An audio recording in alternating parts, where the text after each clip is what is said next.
बच्चों ये जो वीडियो आपके सामने अभी आने जा रही है, इस वीडियो में आप देखेंगे टेक्निकल एंट्री स्कीम से जुड़े हुए आपके मन में चलने वाले हमेशा के सवाल। क्या होती है टेक्निकल एंट्री स्कीम, कहाँ होती है इसकी ट्रेनिंग, कितने साल की होती है ट्रेनिंग, ट्रेनिंग के दौरान क्या होता है, ट्रेनिंग के बाद डिप्लॉयमेंट कहाँ मिलता है, कैसे होता है, नेशनल डिफेंस एकेडमी की ट्रेनिंग में, उसके कैडेट में और टेक्निकल एंट्री स्कीम की ट्रेनिंग में और उसके कैडेट में क्या अंतर होते हैं। इन सारे प्रश्नों का जवाब देने के लिए मेरे साथ हमारे SSB expert mister Shreyansh sir मौजूद हैं। सीडीएस के एग्जाम में all India rank 31 holders, but unluckily permanent medical out. खुद मेडिकल आउट होने के बाद श्रेयांश सर हम लोगों की टीम का पार्ट बने, सो दैट ये आप लोगों के वर्दी पहनने के सपने में, अपने वर्दी पहनने के सपने को पूरा कर सकते हैं। जुड़े रहिए वीडियो से एकदम लास्ट तक में। टेक्निकल एंट्री स्कीम का ए से लेकर जेड तक की इंफॉर्मेशन आपको इस वीडियो में मिलने वाली है। स्वागत है आप सभी लोगों का मेजर कल्ची क्लासेस के YouTube चैनल पर, जहां मैं doctor Gaurav Agarwal, academic head Major Kalshi Classes, और मेरे साथ हैं श्रेयांश सर। हम लोगों के साथ हम लोगों की टीम में एसएसबी के बच्चों के वर्दी पहनने के सपने को साकार करते हैं, बच्चों के एसएसबी ट्रेनर। तो आज इस टॉक शो में, आज की इस वीडियो में हम लोग बात करने वाले हैं उन शंकाओं को खत्म करने के लिए, उन सवालों को, उन डाउट्स को खत्म करने के लिए जो उन बच्चों के दिमाग में होते हैं जो 12th अपीयरिंग या 12th पास होकर एनडीए की तैयारी कर रहे होते हैं, उसके साथ साथ आर्मी टेक्निकल और नेवी टेक्निकल इन दोनों की एसएसबी दे रहे होते हैं। तो श्रेयांश सर, जैसा कि आप जानते हैं कि बच्चे हमारे, जो बच्चा राइट 12th पास है या 12th अपीयरिंग है, वो अक्सर कंफ्यूज रहता है कि क्यों वो मेंस के पेपर की तैयारी करे और उसको समझ में नहीं आता कि एनडीए की एसएसबी, आर्मी की टेक्निकल एंट्री की एसएसबी या नेवी की टेक्निकल एंट्री की एसएसबी में क्या डिफरेंसेस होते हैं, क्या जर्नी होती है, कहाँ ट्रेनिंग होती है, क्या डेजिग्नेशन होता है, क्या बाकी अथॉरिटीज़ में अंतर होते हैं। नेवी टेक्निकल के लिए हम लोग एक दूसरी वीडियो, एक दूसरे टॉक शो में आपके सामने आएंगे। इस टॉक शो में हम बात करेंगे आर्मी की टेक्निकल एंट्री स्कीम के लिए, जिसका नोटिफिकेशन अभी हाल ही में खत्म हुआ है और आप लोग बढ़ चढ़कर उसमें अप्लाई कर दीजिए। क्यों करेंगे, उसको करने से क्या बेनिफिट होंगे, कैसे ये आपकी अपॉर्चुनिटीज बढ़ाएगा, इन सारी चीजों के बारे में डिटेल से बात करने के लिए श्रेयांश सर। देखा गया कि जो आर्मी के 10+2 के पहले से अगर कंपेयर किया जाए तो अभी जो अवेयरनेस है और जो जज्बा है वो बच्चों में ज़्यादा है जी। बट डिफरेंस ये आता है कि सिर्फ जज्बे से आपका एसएसबी क्लियर नहीं हो गया, clear cut single minded focus होना भी जरूरी है। बिल्कुल सही बात है। 10+2 लेवल एंट्री पे और कोई भी ऑर्गेनाइजेशन आपको इतने अच्छे अपॉर्चुनिटी नहीं दे रहा कि आप सीधे जाके ग्रेड ए के ऑफिसर की जॉब आप ले सकें। तो that's why NDA, TS, navy TS एक स्पेशल एंट्री हो जाती है, खासतौर पे 12th अपीयरिंग कैंडिडेट्स के लिए। सर, क्या 12th अपीयरिंग बच्चा भी आर्मी टेक्निकल के लिए अप्लाई कर सकता है? नहीं सर, 12th अपीयरिंग इसलिए नहीं कर सकता बिकॉज उनका मेंस का एग्जामिनेशन होगा वो बोर्ड एग्जाम के बाद या उसके जस्ट आसपास ही होता है। अब जैसे 2023 चल रहा है, तो जनवरी में 2023 में मेंस का एक एग्जाम हो चुका है, इसी का एक दूसरा ऑप्शन बच्चों को मिलेगा अप्रैल के मंथ में। तो जो बच्चा इस बार ये 12th का एग्जाम दे रहा है वो जेईई मेंस तो दे सकता है। तो क्या वो आने वाला ये जो नोटिफिकेशन आया है अभी आर्मी की टेक्निकल एंट्री स्कीम का, क्या वो इसको अप्लाई कर सकता है? नहीं सर, वो इसको अप्लाई इसलिए नहीं कर सकता बिकॉज जेईई मेंस का जो आपके परसेंटेज रहेंगे उसको फॉर्म भरते टाइम आपको अप्लाई करना पड़ता है। ऑलराइट। जेईई मेंस के परसेंटाइल के बेसिस पे ही आपका वहां पे आपका कॉल लेटर आता है, तो दैट्स व्हाई तो क्लियर कर जो आपका नंबर है वो जरूरी है आपके फॉर्म अप्लाई करते टाइम।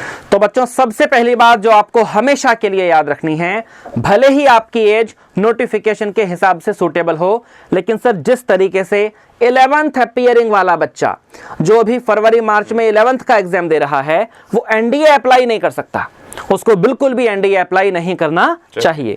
ठीक उसी तरीके से जो बच्चा अभी मार्च में, अप्रैल में, फरवरी में बिहार बोर्ड से, यूपी बोर्ड से, सीबीएसई बोर्ड से 12th का बोर्ड एग्जाम दे रहा है, उस बच्चे को ये जो नोटिफिकेशन आया है इसके तहत अप्लाई बिल्कुल भी नहीं करना चाहिए। पहली चीज आपको ये क्लियर करनी। अब सर, बच्चों के दिमाग में अक्सर ये प्रश्न पैदा हो जाता है कि मैं तो एनडीए की तैयारी कर रहा हूं, मुझे आईआईटी मेंस पर फोकस करने की जरूरत ही नहीं है। इस बात पर थोड़ा प्रकाश डालें। सर पहली बात तो ये कि जो एनडीए है, एसएसबी है, एसएसबी किसी भी आप एंट्री से जाओ, एसएसबी काफ़ी ज़्यादा आपकी लक ओरिएंटेड भी थोड़ी बहुत होती है, स्किल ओरिएंटेड डेफिनेटली है, बट आपको हमेशा जो एक ऑर्गेनाइज्ड और एक प्रॉपर अवेयर स्टेप लेना चाहिए, वही होना चाहिए कि आपका प्रॉपर प्लान भी हो, बिकॉज जो आप क्लास 12th में हैं आपके पास यहाँ बहुत गोल्डन टाइम है। अगर आप सिर्फ एक एंट्री को पकड़ के बैठे कि मैं सिर्फ एनडीए दूंगा और उसको हर 6 महीने पे आपका एग्जामिनेशन बार बार होना है, तो अगर आप सिर्फ इसको पकड़ के बैठे तो बाय लक अगर आपका नहीं हुआ तो फिर आपके 6 महीने आप वापस से स्पेंड करोगे इसी के ऊपर। डेफिनेटली डेडिकेशन इज इंपॉर्टेंट, वहाँ पे एक अवेयर स्टेप आपका ये होगा कि आप साइड बाय साइड अच्छे कैरियर ऑप्शन को भी प्लान बी लेके चलें। और बीटेक इसलिए बेहतर होता है बिकॉज बीटेक के बाद आपको डिफेंस में जाने की और भी ढेर सारी एंट्री हैं। आपकी सीडीएस है, आपकी एफकेट है, आपकी टीजीसी एंट्री है, एसएससी। और वैसे भी सर बच्चा जब ये आईआईटी मेंस का पेपर दे रहा है तो उसे एग्जैक्टली ये पेपर क्वालिफाई करने की जरूरत नहीं है। उसकी रैंक यदि 4 लाख के अंदर कुछ भी रहती है तो निश्चित रूप से उसे टेक्निकल एंट्री स्कीम के तहत एसएसबी देने का मौका मिलेगा। अब सर ये बताएं, सबसे पहला प्रश्न बच्चों के दिमाग में अक्सर रहता है कि सर एनडीए की एसएसबी और आर्मी की टेक्निकल एंट्री स्कीम की एसएसबी, इन दोनों एसएसबी में as for SSB what are the differences? Sir as for अगर हम प्रोसेस की बात करें तो process is exactly same for NDA as well as TS, but difference ये आता है कि अगर हम बात करें फाइनल मेरिट लिस्ट की, बिकॉज सिर्फ आपका एसएसबी क्लियर करना आपका मोटिव नहीं है, आपका मोटिव है कि आप एकेडमी जा सको जी। तो अगर हम एनडीए की बात करें तो अगर एनडीए में बच्चा एसएसबी क्वालिफाई करता है, थोड़े मार्जिन से डाउटफुल केस से भी क्वालिफाई करता है, तो उसके एनडीए में अगर रिटन में एग्जामिनेशन अच्छे हैं, नंबर अच्छे हैं, तो वो फाइनल मेरिट में आने के चांसेस बढ़ा लेता है जी। बट अगर हम टीएस की बात करें तो यहाँ पे आपका कोई ऐसा रिटन एग्जामिनेशन नहीं है और आपका जेईई मेंस का परसेंटाइल भी है, वो भी सिर्फ आपके एसएसबी कॉल लेटर तक ही वैलिड है। उसके बाद आपका जो मेरिट बनेगा, उसके बाद उसकी कोई वैल्यू नहीं है, कोई वैल्यू नहीं है। तो आपको फाइनल जो मेरिट बनेगा वो सिर्फ और सिर्फ आपके एसएसबी के नंबर पे बनेगा। मतलब टेक्निकल एंट्री स्कीम की जो एसएसबी की फाइनल मेरिट बनती है उसमें केवल एसएसबी के मार्क्स इंक्लूड होते हैं। केवल एसएसबी के मार्क्स। आईआईटी के मेंस में बच्चे की क्या परफॉर्मेंस रही या बोर्ड के एग्जाम में बच्चे की क्या परफॉर्मेंस रही, इस बात का फाइनल मेरिट पर कोई भी इंपैक्ट नहीं पड़ता। All right sir, very good. अब सर ये बताएं, जिस तरीके से एनडीए का रिटन क्वालिफाई करने के बाद बच्चा जब सेलेक्ट हो जाता है तो नेशनल डिफेंस एकेडमी पुणे में वो ट्रेनिंग के लिए जाता है और उसका डेजिग्नेशन लेफ्टिनेंट होता है।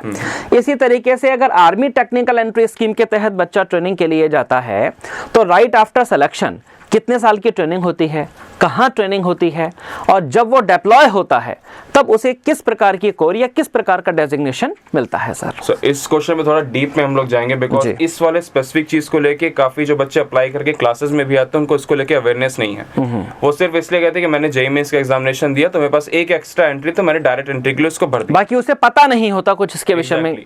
और प्रॉब्लम ये आती है कि सपोज आप किसी भी जॉब इंटरव्यू के लिए जाओ, सपोज अगर हम लोग भी यहाँ पे किसी का जॉब इंटरव्यू ले रहे हैं, कोई लड़का, और हमको एक टाइपिस्ट की जरूरत है, कोई लड़का हमारे सामने आए, वो आधे घंटे तक अपना इंटरव्यू दे बट वो पूरे इंटरव्यू मेंशन ही ना करे कि वो हमारे लिए कैसे यूजफुल है, तो हम कभी भी उसका सिलेक्शन नहीं करेंगे। बिल्कुल नहीं करेंगे। तो एसएसबी को हम एक इमेजिनेशन में ले जाने के बजाय प्रैक्टिकल अप्रोच से लेके जाए तो आपको ये बात क्लियर होना जरूरी है। और ये सिर्फ देश की सेवा की बात नहीं है, आपको भी वहां पे रह के सेवा करनी है, उस काम को करके सेवा करनी है। तो सपोज आप डेडिकेशन के चक्कर में, जोश के चक्कर में सिलेक्शन ले भी लिया बट वो जॉब आपकी पर्सनालिटी के हिसाब से के लिए सूटेबल नहीं है, आपको सिलेक्शन लेने के बाद लगा कि एनडीए में कि मैं टेक्निकल काम करना चाहिए, फिर आप टेक्निकल एंट्री के साथ आपको लगा कि आपको उसको फील्ड वर्क ज्यादा करना है, तो वो आपको पूरी लाइफ के लिए आप वहां पे रहोगे और आपको लगेगा कि नहीं, I can perform somewhere else better. तो उसके लिए एक स्टेप पहले आपको पूरा इवैल्यूएशन करना चाहिए, एक मैच्योर तरीके से आपको एंट्री लेना चाहिए कि हाँ ये जॉब जो है वो जॉब मेरे लिए इंपॉर्टेंट है बिकॉज इस जॉब को मैं पूरी डेडिकेशन के साथ कर पाऊंगा क्योंकि मुझे ये पसंद है जी। बाकी प्रोसीजर की अगर बात करें, शुरुआत से थोड़े बहुत डिफरेंस एनडीए में शुरुआत से शुरू हो जाते हैं। पहला ये एनडीए और टीएस में कि एनडीए में लड़के लड़की अब दोनों अप्लाई कर सकते हैं, बिल्कुल ठीक है। टीएस में सिर्फ लड़के अप्लाई कर सकते हैं। टेक्निकल एंट्री स्कीम में आज की डेट में भी this is valid only for boys, only for boys, not for females. Technical entry scheme अगर टीएस आर्मी टीएस की बात करें उसमें सिर्फ आर्मी वाले कैंडिडेट अप्लाई करेंगे जिनको आर्मी में जाना है। एनडीए में, वाइल एनडीए क्या है, वो ट्राई सर्विस एंट्री है, ट्राई सर्विस एंट्री है। अगर हम अब सिलेक्शन के बाद की बात करें कि आपका ट्रेनिंग कहाँ होती है, कैसे होती है, तो एनडीए का जो ट्रेनिंग है वो आपके 4 साल की ट्रेनिंग है, उसमें से 3 साल की ट्रेनिंग पुणे में और 1 साल की आईएमए देहरादून में, आपके रिस्पेक्टिव सर्विस के लिए आप जाओगे जी। अगर हम टीएस की बात करें तो टीएस में सबसे पहला जो आपका 1 साल रहेगा वो आपका ओटीए गया में रहेगा। ओटीए गया मतलब ऑफिसर्स ट्रेनिंग एकेडमी गया में। उसके बाद उसको लेग 1 कहते हैं। लेग 2 ट्रेनिंग की बात करें तो 1 साल की आपकी बेसिक ट्रेनिंग के बाद अपने रिस्पेक्टिव पूल में जाएंगे।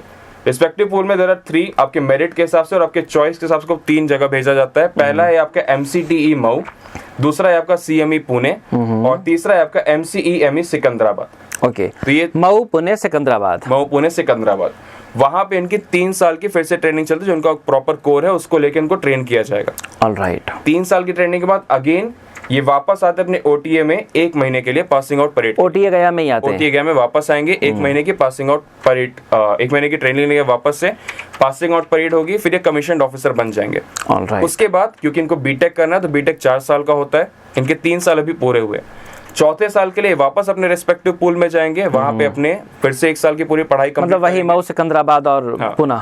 मऊ, सिकंदराबाद और पुणे। बट अब जो ये वापस जाएंगे तो ये लाइक अ कैडेट नहीं जा रहे, अब यहाँ पे वापस प्रॉपर कमीशन ऑफिसर बन के जा रहे हैं अपने लास्ट ईयर की ट्रेनिंग कंप्लीट करने के लिए। ऑलराइट। तो यहाँ पे इनकी ट्रेनिंग कंप्लीट है। अब सर ये बताएं कि ये लोग बन गए लेफ्टिनेंट, इनको भी डेजिग्नेशन लेफ्टिनेंट ही मिलेगा? इनको भी डेजिग्नेशन लेफ्टिनेंट मिलेगा। सारे pays and perks are almost same, but different यहाँ पे आपके सर्विस का आता है। जो भी इनकी सर्विस रहेगी आर्मी में, जहाँ भी वे डिप्लॉय होंगे, उनकी सारी सर्विस है वो टेक ओरिएंटेड सर्विसेज है। Like for example signal engineers, MCME, इसी टाइप की बाकी एंट्रीज। कुछ एक्सेप्शनल केसेस में, कुछ एक्सेप्शनल ऑपरेशन में, इन्फेंट्री में या फिर बाकी जगह भी जा सकते हैं, बट यूजुअली जो मेनली इनका कोर रहता है वो यही 3 रहते हैं। तो सर जो बच्चे टेक्निकल एंट्री स्कीम के तहत लेफ्टिनेंट बनते हैं, क्या उनकी कॉम्बैट ट्रेनिंग होती है? वेपन्स चलाना, एंग्विश की पोजीशंस वगैरह की ट्रेनिंग, क्या ये सब चीजें इन बच्चों को सिखाई जाती हैं? हाँ, सारी चीजें इनको सिखाई जाएंगी सर, क्योंकि डिफेंस में जब सिचुएशन बिगड़ती है तो हर किसी को गन उठाने का मौका यहाँ पे करना ही पड़ता है। तो अगर हम बात करें धर्मगुरु की भी, जो यहाँ पे जाता है सिर्फ रिलीजियस पर्पस के लिए जा रहा है, उसकी भी कहीं ना कहीं बेसिक ट्रेनिंग होती है कि उसको गन चलाना सिखाया जाता है। इन जनरल ये जो टेक्निकल एंट्री स्कीम के तहत बनने वाले लेफ्टिनेंट्स हैं, क्या इनको कॉम्बैट पोजीशंस मिलती हैं? क्या इनकी पोस्टिंग सियाचिन, द्रास, बटालिक, चुरू जैसी जगहों पर होती है? सो इन जनरल नहीं होती, एक्सेप्शनल केसेस में ही होती है। तो बच्चों, जैसा कि आपने देखा कि आर्मी टेक्निकल एंट्री स्कीम क्या होती है, army technical entry scheme qualify करके आप कहाँ जाते हैं, कैसे ट्रेनिंग होती है, क्या डेजिग्नेशन मिलता है, कहाँ डिप्लॉयमेंट होता है, इन सभी प्रकार के प्रश्नों के उत्तर आपको इस वीडियो से मिले। इसी प्रकार की और ज़्यादा इंफॉर्मेटिव और रिलेटेड टू योर करियर वर्दी पहनने के आपके सपने को साकार करने की वीडियोस देखने के लिए हमेशा जुड़े रहिए मेजर कल्चर क्लासेस के यूट्यूब चैनल से। सर, हम दोनों की तरफ से, पूरे मेजर कल्चर क्लासेस परिवार की तरफ से बच्चों को टेक्निकल एंट्री स्कीम के लिए हार्दिक शुभकामनाएं। Wish them a very good luck. और ये जो नोटिफिकेशन आया है, जितने बच्चे इसके लिए अप्लाई कर रहे हैं वो एकदम तेजी से इलाहाबाद बैकपैक करके आएं, ताकि मार्च में सर इसकी एसएसबी स्टार्ट हो जाएंगी। और मार्च में जब बच्चों की एसएसबी स्टार्ट होगी, उसके पहले हम बच्चों को एकदम प्रॉपरली पॉलिश कर सकें और बच्चे लोग इसी एसएसबी में सेलेक्ट हो सकें। ठीक सर? तो बच्चों, हम दोनों की ही तरफ से जय हिंद।